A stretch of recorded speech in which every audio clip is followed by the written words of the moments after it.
కాంగ్రెస్ పార్టీలో కూడా దాదాపు 5 మంది ఎమ్మెల్యేలు కేసీఆర్ గారు డైరెక్ట్ టచ్లో ఉన్నారు. కాంగ్రెస్ పార్టీకి చెందినటువంటి నాయకులు అనేక నాయకులు మా పెద్ద సార్తోనే డైరెక్ట్ టచ్లో ఉన్నారు.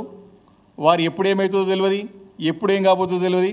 కాంగ్రెస్ పార్టీ పరిస్థితి ఏ రకంగా ఉందంటే ఎప్పుడైనా కుప్పగూలే పరిస్థితి కూడా ఉన్నది. కాబట్టి ఈరోజు దేశంలో కూడా మొత్తం కూడా వాళ్ళకి అనుకున్న స్థాయి కంటే మహారాష్ట్రలో పోయింది, హర్యానాలో పోయింది, రేపు కర్ణాటకలో ప్రభుత్వం ఎప్పుడు పడిపోతుందో అని చెప్పి వెయిట్ చేస్తున్నారు. దాని తర్వాత తెలంగాణలో అంటున్నారు. రేవంత్ రెడ్డి గారి కార్యక్రమంకే అటెండ్ కానీ కాంగ్రెస్ పార్టీ ఎమ్మెల్యేలు ఉన్నారు. వారి సొంత పార్టీ జిల్లాల నియోజకవర్గాలకు పోయినా కాంగ్రెస్ పార్టీ ఎమ్మెల్యేలు, నేను బీఆర్ఎస్ పార్టీ ఎమ్మెల్యేలు చెప్తలేను, కాంగ్రెస్ పార్టీ ఎమ్మెల్యేలే వారిపైన విశ్వాసం లేదు.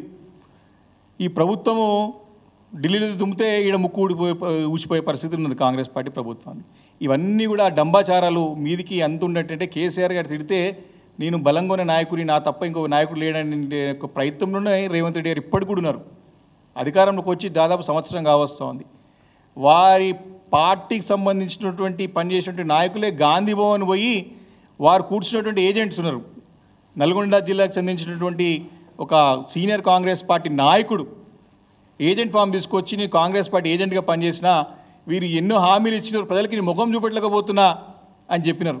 సాక్షాత్తు వారి మంత్రి కోమటిరెడ్డి వెంకటరెడ్డి గారు ముంగట్నే సమక్షంలోనే వారి కాంగ్రెస్ పార్టీ నాయకులు ఏ ముఖం పెట్టుకొని మీ ప్రజలకు పోవాలని చెప్పేసి అడుగుతా ఉన్నారు.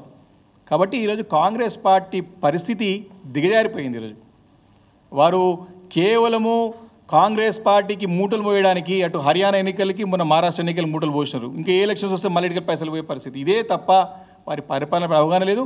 బట్ కాంగ్రెస్ పార్టీ రేవంత్ రెడ్డి గారి పైన వారి సొంత పార్టీ ఎమ్మెల్యేలకి మంత్రులకే నమ్మకం లేదు.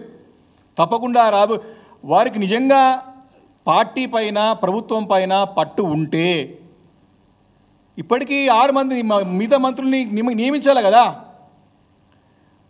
కాంగ్రెస్ పార్టీలకు పోయినటువంటి మా 10 మంది ఎమ్మెల్యేలను ఎత్తికొట్టుకుంటున్నారు. కనబడుతున్నారు ఎక్కడైనా?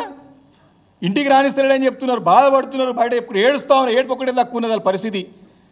ఈ 10 మంది బీఆర్ఎస్ పార్టీ ఎమ్మెల్యేలని నమ్మించి పచ్చి బట్ట గొంతు మీద పెట్టి కోసినాడు రేవంత్ రెడ్డి.